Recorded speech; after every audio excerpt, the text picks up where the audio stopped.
সাবেক প্রধানমন্ত্রী শেখ হাসিনার পদত্যাগ ইস্যুতে আবারও উত্তাল দেশের রাজনৈতিক পরিস্থিতি, যার সূত্রে রাষ্ট্রপতির একটি বক্তব্যে কেন্দ্র করে এরপর এই বিষয়টি নিয়ে নানা আলোচনা সমালোচনা শুরু হয়েছে। দাবি উঠেছে রাষ্ট্রপতির পদত্যাগেরও। এমন পরিস্থিতিতে কি বললেন তিনি, বিস্তারিত জানতে সাথেই থাকুন। আওয়ামী লীগের দীর্ঘ ১৬ বছরের শাসনের প্রতিবাদে গেল জুলাইয়ে দেশজুড়ে রাস্তায় নেমে আসে ছাত্র জনতা।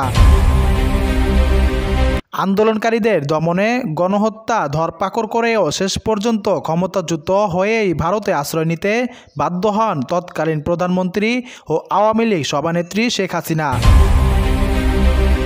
শেখ হাসিনা দেশ ত্যাগ করার পর রাষ্ট্রপতিকে অপসারণের দাবি উঠেছে অনেকবার, তবে সংবিধানে সর্বোচ্চ মর্যাদাপদ হওয়ায় সুবিধা করে উঠতে পারেনি কোনোবারই।